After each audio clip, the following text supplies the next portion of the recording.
आज का सूत्र नोट करो, क्रोध में नहीं बोध में जियो।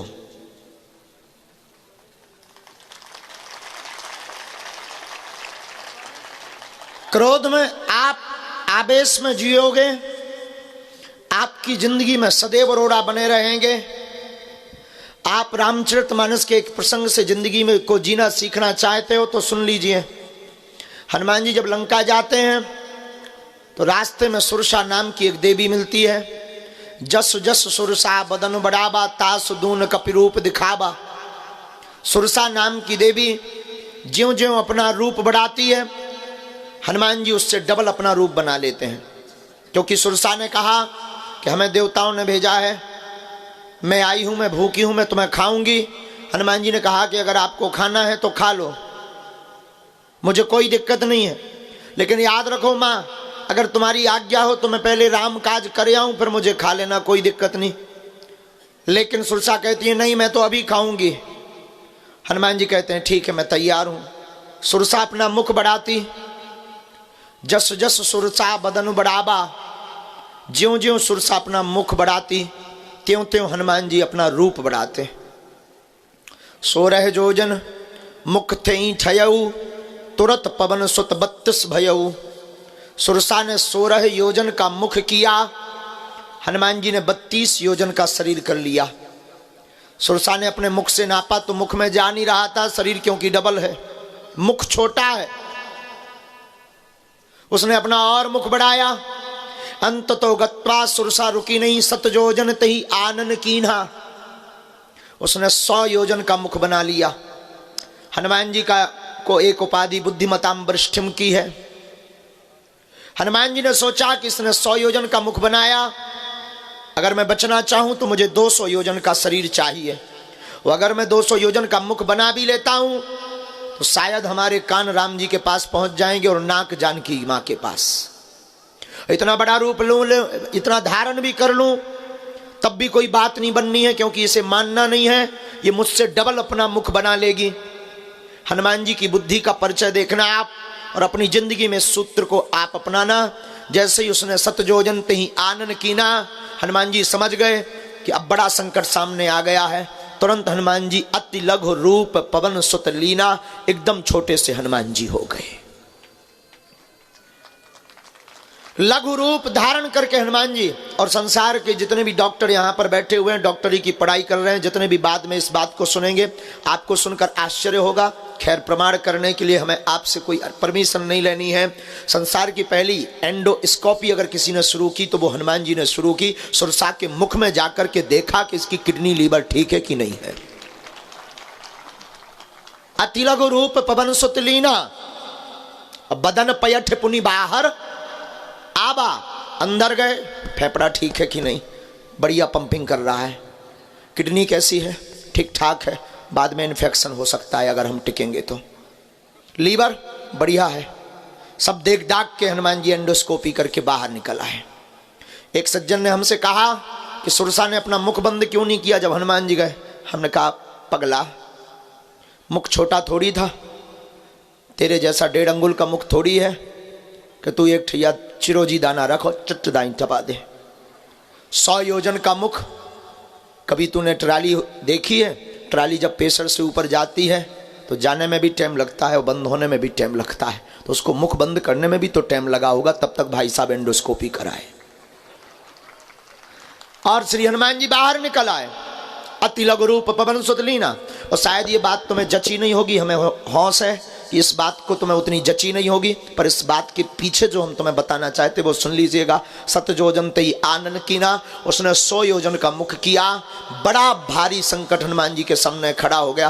वैसे हनुमान जी का नाम संकट मोचन है, लेकिन हनुमान जी ने दुनिया के लिए एक सूत्र यहाँ पर छोड़ दिया। देखने वालों का नजरिया होना चाहिए। हनुमान जी ने कह दिया, आपके सामने भी जब हमारे जैसा भारी संकट आ जावे, 100 योजन जैसा, तब तुम उसका सामना करने के लिए लड़ने मत तैयार हो जाना, छोटे बन जाना, वो संकट अपने आप निकल जाएगा।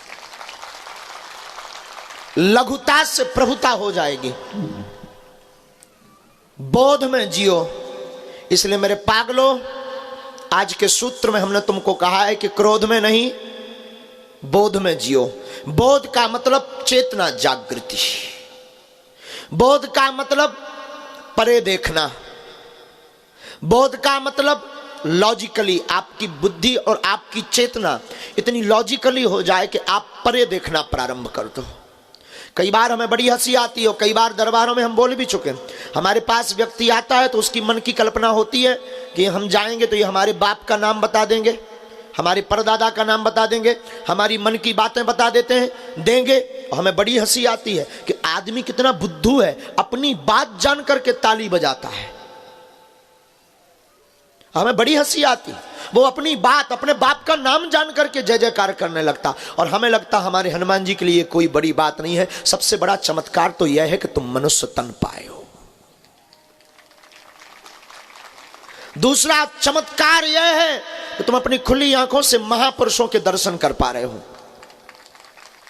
और तीसरा चमत्कार यह है कि ईश्वर ने तुम्हें मनुष्य बनाया 84 लाख योनियों में। और तीसरा चमत्कार सबसे बड़ा यह है कि 212 देशों से ज्यादा इस विश्व में देश हैं, उनमें तुमको जन्म भारत जैसे वतन में दिया है। काश यहां पर जितने भी परे हुए बैठे हुए लोग हैं, काश कभी विचार करना कि तुम अगर चाइना में हुए होते तो क्या इतनी रात को यहां बैठे होते, या जो चाइना में पैदा हैं भी वो यहां बैठे हैं, क्या चाइना में हुए होते तो मास्क लगाकर अभी कोरोना के चक्कर में बचते फिर रहे होते और चंगवादर का सूप पी रहे होते।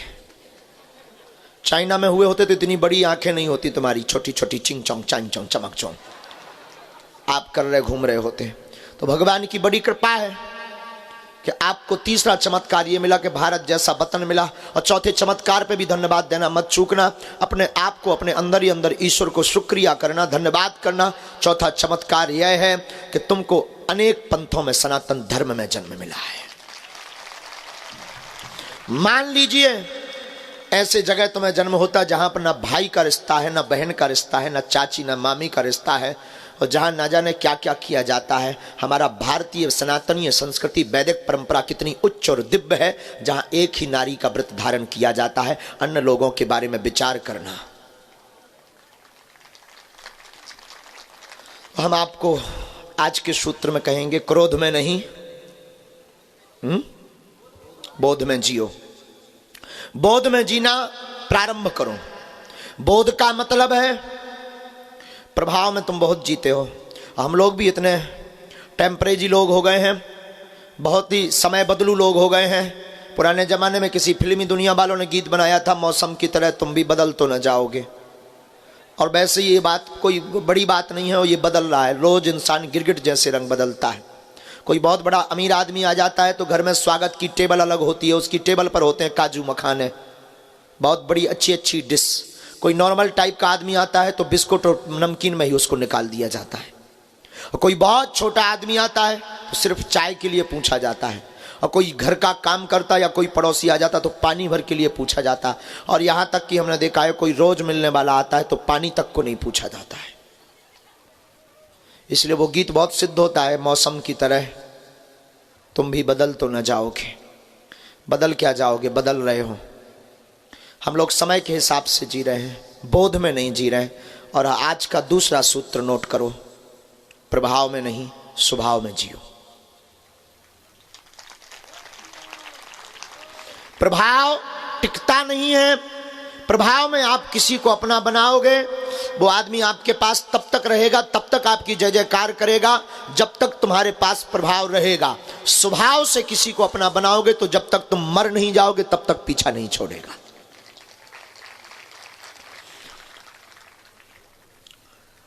संसार का एक अमीर आदमी है, बहुत अमीर आदमी हुआ, बिल गेट्स। उससे एक बार पत्रकारों ने पूछा कि आप रातों रात अमीर बन गए, इसका रहस्य क्या है? एक ही रात में तुम अमीर बन गए, इसका राज क्या है? कौन सा जादू है तुम्हारे पास जो तुम रातों रात अमीर बन गए?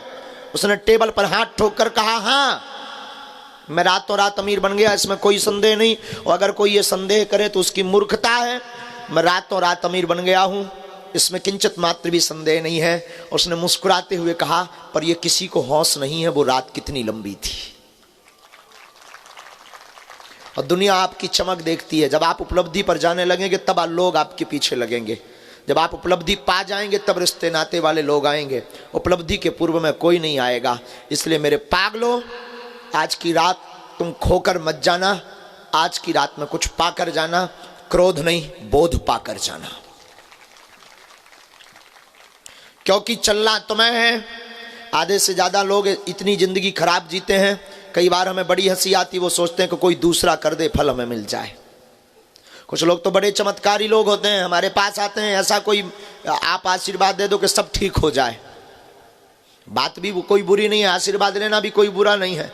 आशीर्वाद लेने लायक कभी पात्रता तो रखो ताकि तुम संभाल पाओ। इसका मतलब ये नहीं कि हाँ ये हम अपनी बात कह रहे हैं, किसी भी गुरुजनों की बात कह रहे हैं। कोई भी साधु जब आशीर्वाद देता है तो उसकी साधना और उसकी तपस्या लगती है, लेकिन हम लोग जोश में आशीर्वाद ले लेते हैं, हौस में नहीं लेते हैं। हौस में अगर आशीर्वाद ले तो गुरु का एक वाक्य ही भीतर क्रांति कर देगा। हमारे एक प्रिय संत हुए गौतम बाबा, पहले वो डकैत थे, आजकल साधु हो गए। एक नाटकीय ढंग से साधु बने। उनके गांव में नर्तकी आई थी, उन्हें नर्तकी का नृत्य देखने का बड़ा शौक था, और वो डकैती भी इसीलिए करते थे कि नर्तकी के लिए रुपया ला सके। यही कोई ठंड का महीना रहा होगा, माघ या पूस का। ठंड के महीने में वो नर्तकी का नृत्य देखने गए, और याद रखना भीतर क्रांति कब हो जाए खबर नहीं है।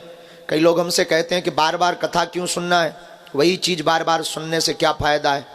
हम कहते हैं बार बार सुनो, ना जाने कौन सा शब्द तुम्हारे दिल और दिमाग पर चोट कर जाए। तो वो नर्तकी का नृत्य देखने गए। उस नर्तकी ने इनको देखकर, वो पहचान गई कि ये वही है जो बहुत रुपया लुटाता है। उस नर्तकी ने इनको देखकर गीत अपने भाव से गाया, इनको चोट कर गया। उस गीत के बोल थे, बुंदेली भाव में ही था, सबरी मत बिगाड़ आधी बिगड़ गई धोखे से। और इनका दिमाग खुल गया कि आधा जीवन तो धोखे से निकल गया, अब पूरा जीवन ना मेरा बिगड़ जावे। इस नर्तकी का ऐसा कहना है। और उन्होंने हमें बाकिया बताया, बोले महाराज जी हमने उसी रात को पूरा रुपया उसके चरणों में रख दिया और उसको प्रणाम किया, और उसके बाद बंदूक वहीं गांव के बाहर फेंक कर हम फिर चित्रकूट से होते हुए बागेश्वर धाम आ गए।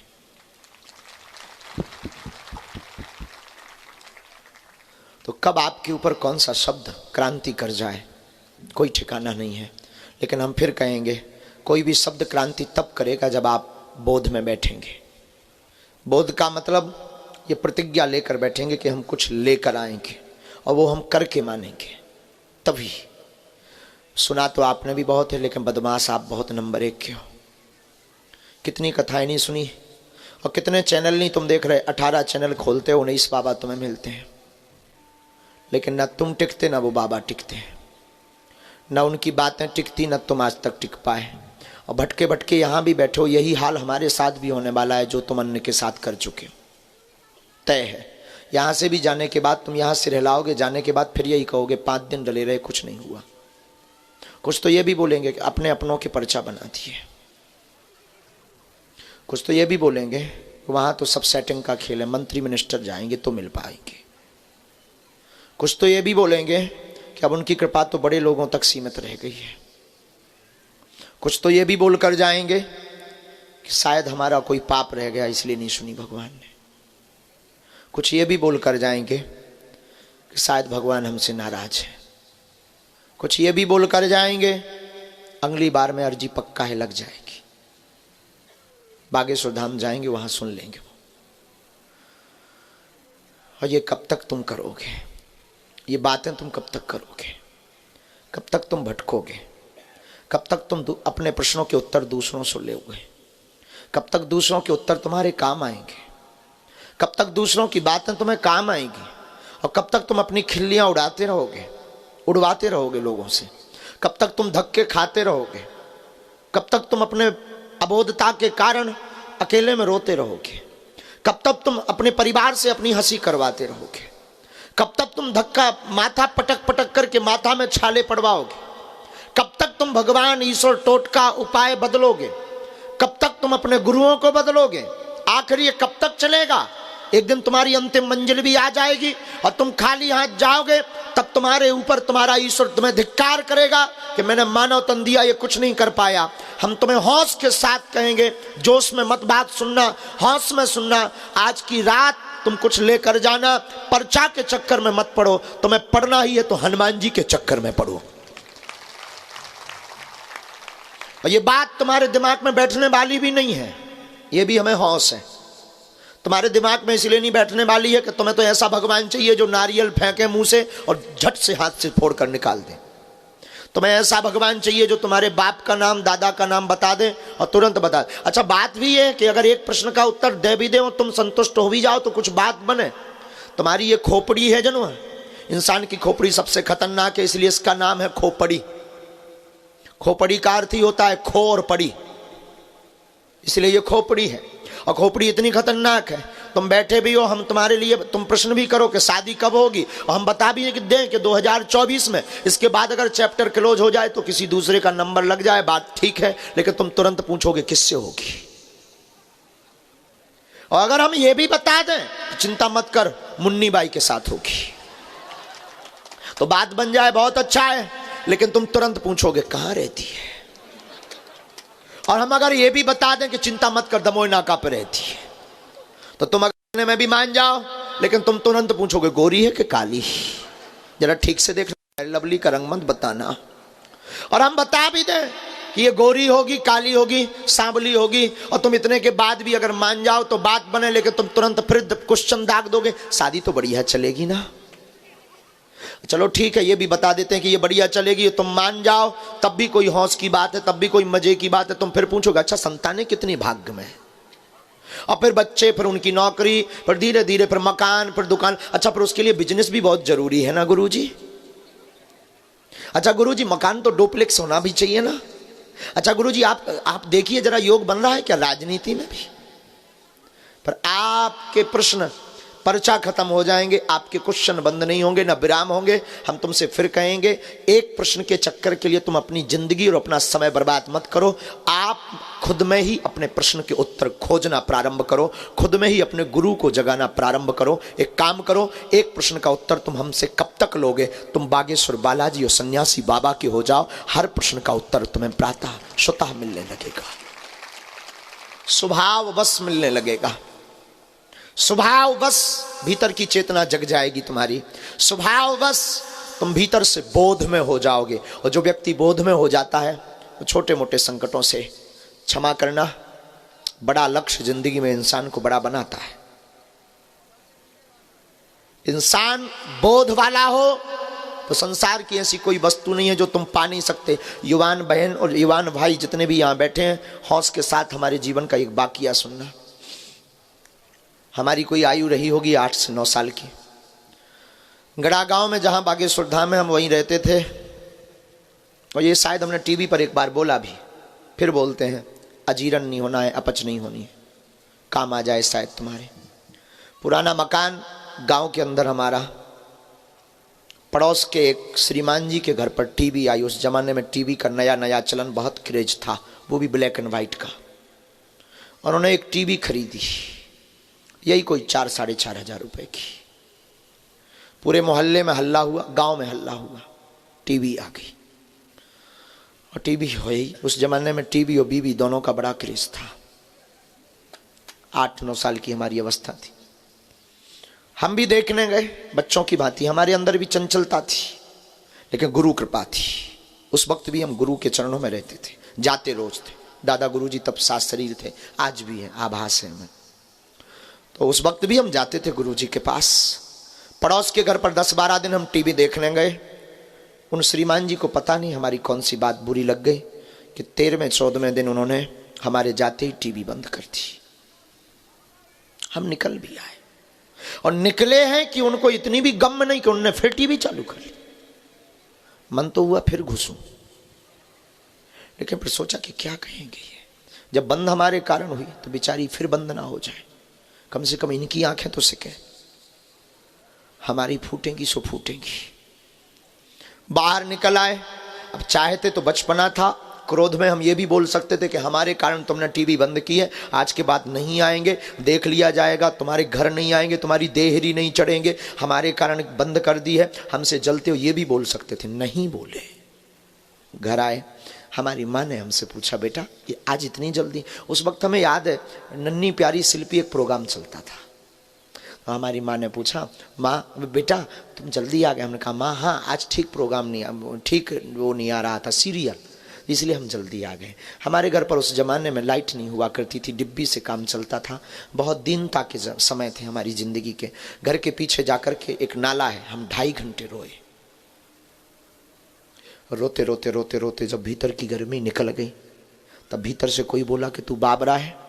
अवस्था 9 साल की, कोई बोला तू बाबरा है, पागल है, उसने तुझे दुत्कारा है क्या? टीवी तो बंद की, लेकिन एक भीतर ही भीतर कोई उत्तर दे रहा था कि मेरी अवहेलना कर दी, स्वाभिमानी आदमी, अवहेलना हो गई है, अब ऐसा वैसा। लेकिन भीतर से कोई बोला, आज के बाद टीवी देखना बंद, देखेंगे तो तभी देखेंगे जब अपने बाप की हो जाएगी।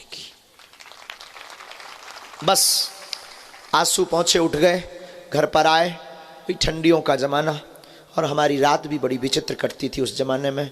उस ज़माने में पिताजी तो हमारे कुछ करते ही नहीं थे, हम भी क्या करते थे, सत्यनारायण बाँचते थे तो 4 से 5 रुपया दक्षिणा में मिलती थी, लेकिन 1.25 साल तक हमने टीवी नहीं देखी। उस जमाने में बसों का नया नया प्रचलन, बसों में, वॉल्वो बसों में नई नई टीवी का प्रचलन चला। और किस्मत की बात, हमें जब कई बार बाहर जटाशंकर जाना होता था, बिजावर जटाशंकर आना होता था सत्यनारायण बाँचने के लिए, तो किस्मत की बात कई बार हमें टीवी वाली बस हाथे लगती थी। कोशिश रहती थी कि ऐसी बस पे बैठना ही नहीं है, क्योंकि प्रण है जब तक अपने बाप की नहीं ले लेंगे तब तक टीवी नहीं देखेंगे। और कई बार रात हो जाती थी, बस छोड़ देते थे, दूसरे दिन जाते थे, लेकिन टीवी वाली बस पर नहीं बैठते थे। कई बार बड़े घरानों में जब सत्यनारायण या कर्मकांड करने जाते थे, अमीर घराने के लोग कहते थे पंडित जी तब तक आप बैठिए, हम पूजा की व्यवस्था करते हैं, टीवी चला देते हैं। हम उनसे कहते थे क्षमा करना, गाली चला दो पर टीवी मत चलाना, क्योंकि संकल्प था टीवी देखेंगे तो तभी देखेंगे जब अपने बाप की होगी। और हमने 2-2 रुपया जोड़कर, 2-2 रुपया जोड़कर, 2-2 रुपया जोड़कर 1 साल 3-4 महीने में हमने 3800-3900 रुपया जोड़े और मैक्स की ब्लैक एंड व्हाइट टीवी खरीदी। अभी रुकिए, अभी आपके काम की बात नहीं है।